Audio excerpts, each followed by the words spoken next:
के अंदर पुलिया बनी, उसके बीच में इतनी लंबी और इतनी चौड़ी कम से कम 4-5 इंच की दरार आ गई है। कभी भी ये पुलिया ध्वस्त हो सकती है। वो पुलिया दब चुकी है। इसलिए मेरा ध्यान में आ गया स्वायत्त शासन मंत्री जी से, नगरीय विकास मंत्री जी से निवेदन है कि उसकी भार क्षमता का आकलन करवाएं। धन्यवाद। ध्यान आ गया सरकार के। दरार पैदा करने का काम तो यही करते हैं।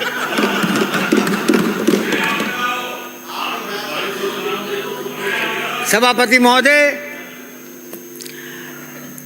मैं बड़े अफसोस के साथ निवेदन कर रहा हूं, दुख के साथ निवेदन कर रहा हूं, क्योंकि ये सरकार कोई फाइनेंशियल डिसिप्लिन कायम ही नहीं कर पाई, जो कि प्रदेश में सबसे ज्यादा आवश्यकता थी कि फाइनेंशियल डिसिप्लिन कायम होना चाहिए। वो सरकार का दायित्व था, लेकिन ये कर नहीं पाई। सबसे बड़ी नाकामी तो ये थी कि पहले ही बजट में आपने कैपिटल आउटले के प्रोविजन को काट दिया। मतलब इतना ही नहीं, सरकार अपने मंत्रियों के खर्चे का भी हिसाब नहीं लगा पाई कि मंत्री क्या खर्चा करना चाहते हैं, कितना करना उनको बजट में अलाउ करना चाहिए, ये कर नहीं पाई। और वो नहीं कर पाई, उसके वजह से तो आप सप्लीमेंट्री ग्रांट लेकर के आए। तो जो सरकार अपने मंत्रियों के खर्चे का पता नहीं लगा पाएगी, वो किस प्रकार से फाइनेंशियल डिसिप्लिन चालू करेगी, क्या राहत दे पाएगी वो गरीबों को।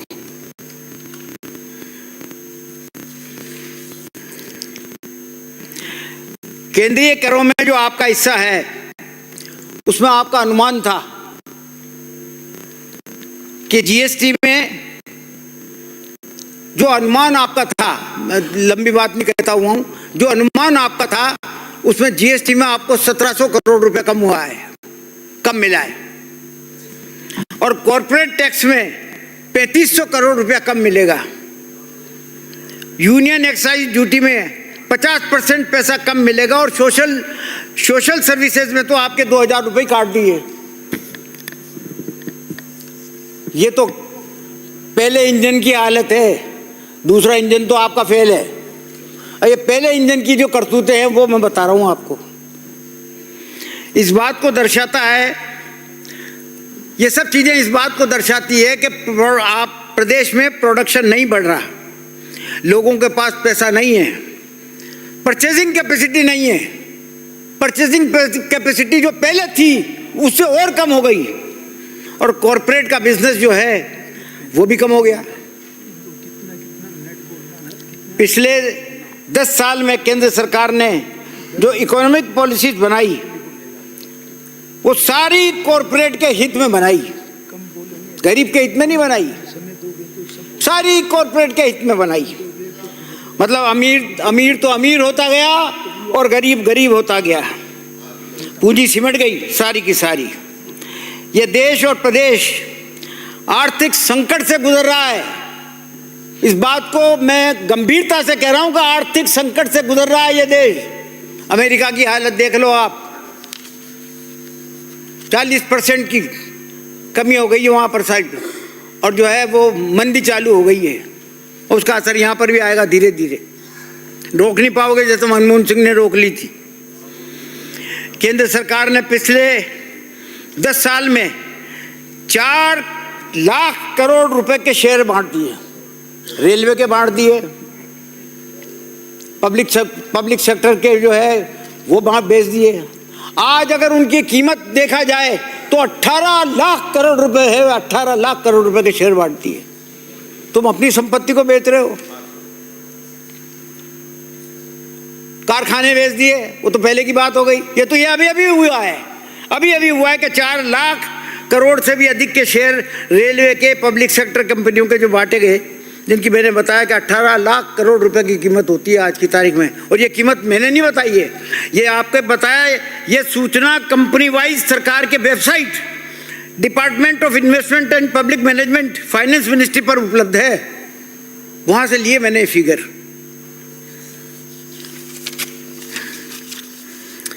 करप्शन को आपने इंस्टीट्यूशनलाइज कर दिया, संस्थागत कर दिया। एक दिन किसी नेता को पे भ्रष्टाचार का आरोप लगा दो और दूसरे रोज ही उसको जो है पार्टी में ले लो। तो ये तो भ्रष्टाचारियों का आश्रम बना दिया आपने भारतीय जनता पार्टी को। भ्रष्टाचारियों मैं ही था। मैं तुम्हारी वो बातें बताऊंगा तो पता लग जाएगा कि कौन था कौन नहीं था। देश की पॉलिटिक्स में आपने कम्युनलाइज कर दिया, सारी संवैधानिक संस्थाओं को अपने कब्जे में लिया और माथे पे संविधान लगाने का ड्रामा करने वाले ने सबसे ज्यादा संविधान की मजाक उड़ाई, सबसे ज्यादा संविधान को तोड़ा, लोकतंत्र की हत्या की। जहरीले सांप्रदायिक भाषण बीजेपी के नेताओं ने दिया और इतिहास में पहली बार है कि संसद में चुनाव की वोटर लिस्ट के बारे में डिस्कशन हो रहा है। पहली बार संसद में कभी डिस्कशन नहीं हुआ इस बात के लिए। क्यों, आखिर क्यों हो रहा है? इस बात को समझने की जरूरत है कि आखिर ऐसी क्या वजह आ गई कि जिसके वजह से जो है वोटर लिस्ट तक जो है संसद में डिस्कस की जाएगी। आपको ध्यान है अभी राष्ट्रपति अपना प्रधानमंत्री जी आदरणीय मोदी साहब जो है अमेरिका गए थे और वहां पर अमेरिका के राष्ट्रपति गोपाल जी मैं बीच में नहीं बोला हूं आपके, प्लीज बिराजिए गोपाल जी मैं बीच में नहीं बोला हूं आपके, आपको कभी डिस्टर्ब नहीं किया। बिराजिए अगर आप बिराजिए हम सुनेंगे, हम नहीं सुनेंगे। उनको बिठाइए आप, पहले आप बिठाइए उनको, आप बिराजिए, बिठाओ उनको, पहले आप उनको बिठाओ। गोपाल आप बिराजिए, आप बिराजिए, आप बिराजिए, माननीय सदस्य बिराजिए। सभापति महोदय, आसन को संबोधित करते हुए अभी हमारे प्रधानमंत्री जी अमेरिका गए तो अमेरिका के राष्ट्रपति ट्रंप के सामने ही ट्रंप ने उनके सामने ही प्रधानमंत्री जी के सामने ही ये कहा कि मैं बैलेट पेपर पे विश्वास करता हूं, ये मशीनों पे विश्वास नहीं करता। जवाब नहीं दिया गया उनसे, वो बोले नहीं कुछ, मामूली बात नहीं थी हालत। बिराजिए, आपका नंबर आ रहा है, उससे बुलवा दीजिए आप। ऐसे जबरदस्ती मन की बात बता रहे हैं। हालत यह है कि मजदूरी जो बिराजिए, आप जवाब दे देना इधर। और अब बिराजिए। सभापति महोदय 2017-18 में तो इतने वरिष्ठ आदमी है, कोई बात सत्य बात तो रखो सदन में। जब जाए बात ऐसी कुछ ही बोल देते हो खड़े आप होके। बैठिए ना, सवाल का जवाब तो कायदे का देते नहीं हो यार, और यहाँ बातें कर रहे हो बेकार की।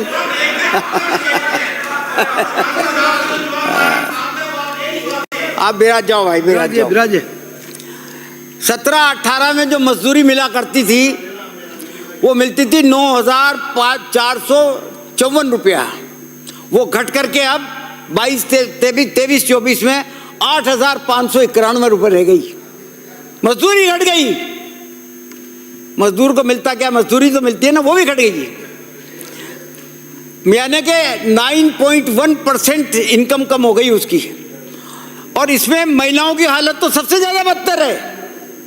स्वरोजगार में लगी महिलाओं की मजदूरी जो 4,338 रुपये थी वो घट करके 2,950 रुपये रह गई, यानी कि 32% गिरावट आई है।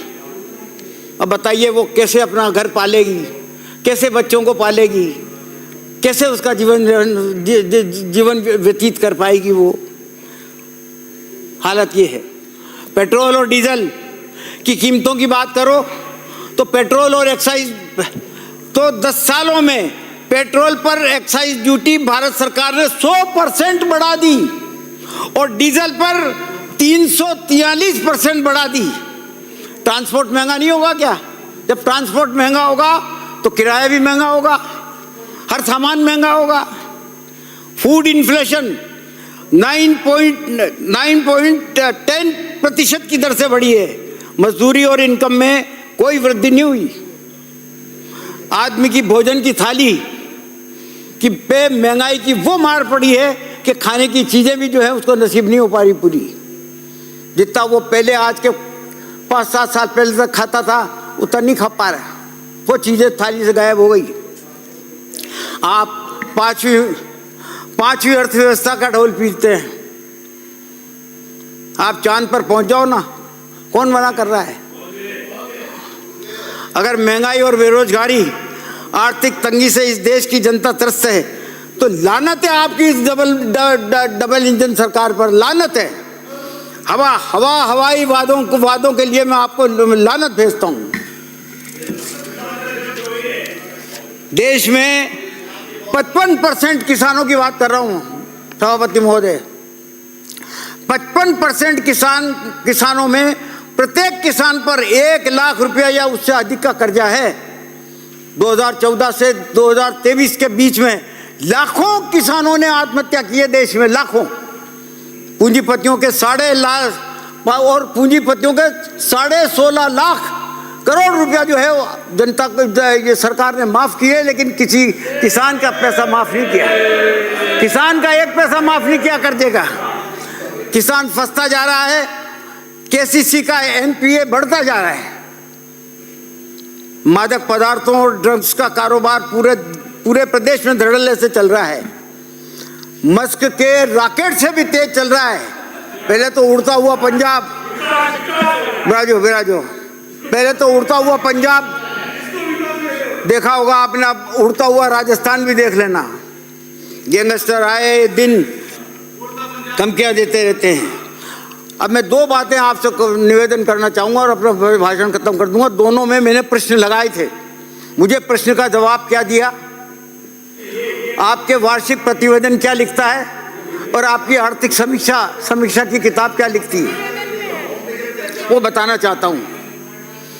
जो ग्रामीण विकास और पंचायती राज विभाग की रिपोर्ट विधानसभा में रखी गई, उसके पेज 17 पर 2024 और 2025 में 82,205 व्यक्तिगत शौचालय बनाने का लक्ष्य था। उसके अगेंस्ट वास्तविक उपलब्धि जो रही, आपने सिर्फ 26,436 व्यक्तिगत शौचालय बनाए। लेकिन मुझे जो जवाब दिया मेरे सवाल पे, मुझे जो जवाब दिया उसमें बता दिया आपने कि 1,31,354 शौचालय बना दिए। कहाँ है भाई, कहाँ बना दिए? ये जो किताबें हैं, ये जो किताबें लाया हूँ, इसकी नकलें लाया हूँ, ये देखो आप, ये वार्षिक प्रतिवेदन, ये वो है और ये वार्षिक प्रतिवेदन है और ये आर्थिक समीक्षा है। क्या लिखते हो? इसका मतलब यह कि या तो मंत्री झूठ बोलता है और या ये किताबें झूठी हैं। आपके हाथ से करो। इनको कितने मिनट? इसी प्रकार सामुदायिक शौचालय आपने बताया कि 2002 बना दिए। रिपोर्ट में बताया कि 344 सामुदायिक शौचालय बने। रिपोर्ट कहती है आपकी 344 ही बने और आप कहते हो कि साहब 2002 बना दिए। कितने गांव में खुले शौच से मुक्त किया, इसका तो जवाब ही नहीं दिया। और 1,31,354 शौचालय बनाना बता रहे हो, तो इस पर कितना खर्चा हुआ ये बता दो। बजट तो आपने 100 करोड़ रुपए का, 100 करोड़ में से सिर्फ 74 करोड़ रुपए ट्रांसफर किया है। 74 करोड़ रुपए में आपने 1,31,354 शौचालय बना दिए। शाबाश, बहुत बढ़िया चल रही है सरकार। लाहौल मिला। दूसरा सवाल सभापति महोदय,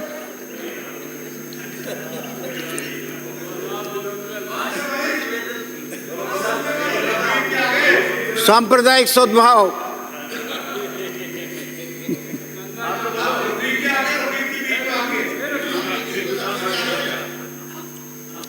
मेरा अंत में यह है मेरा कि अन्नपूर्णा रसोई के बारे में आपने 9 करोड़ 21 लाख थालियों के लिए 250 करोड़ रुपए का प्रावधान बजट घोषणा 24-25 में किया। कितनी थालियों का? 9 करोड़ 21 लाख 250 करोड़ रुपए 24-25 बजट में किया आपने। स्वायत्त शासन विभाग की रिपोर्ट कहती है पेज 41 पर बताया कि 24 और 24 तक 23 करोड़ 3 लाख 39,784 थालियां उपलब्ध करा दी गई। शाबाश, लाहौल मिला। वाह वाह वाह वाह वाह वाह, प्लीज समाप्त कीजिए। वाह। लक्ष्य तो था आपका 3 करोड़ 21 लाख, बजट था 250 और करवा कितनी दी आपने? 23 करोड़ 3 लाख 39,784। मान्यवर, एक थाली पर 22 रुपए लगते हैं आपके सरकार के, 22 रुपए। इस हिसाब से तो 9 महीने में 506 करोड़ रुपया खर्च कर दिया। अभी तो 3 महीने बाकी हैं। प्लीज अभी तो 3 महीने बाकी हैं। प्लीज सदस्य समाप्त कीजिए। अभी 3 महीने बाकी। जब आपको पता है कि 23 करोड़ लोग इस साल भोजन कर चुके हैं, अगर आप इस बात पे स्टिक करते हैं कि 23 करोड़ लोगों को हमने भोजन कर दिया, तो फिर घटा करके भाई इस बार 9 करोड़ क्यों रख दिया? क्या समाप्त कीजिए। भूखे मारोगे क्या लोगों को? शाबाश, समाप्त कीजिए। इसीलिए मैं सभापति महोदय, मैंने जो शुरू में जो बात आपसे कही थी वो ये थी कि मुझे बहुत दुख है इस बजट को देखते हुए और इस गवर्नमेंट की परफॉर्मेंस को देखते हुए कि ये सरकार, ये डबल इंजन की जो बात करते हैं ना, तो ये इंजन तो आपका कंप्लीट फेल है। और रहा सा जो वो इंजन चल रहा है उसके सारे अतुल बंसाली जी, दूसरी बात और मैं निवेदन करना चाहता हूँ सभापति महोदय के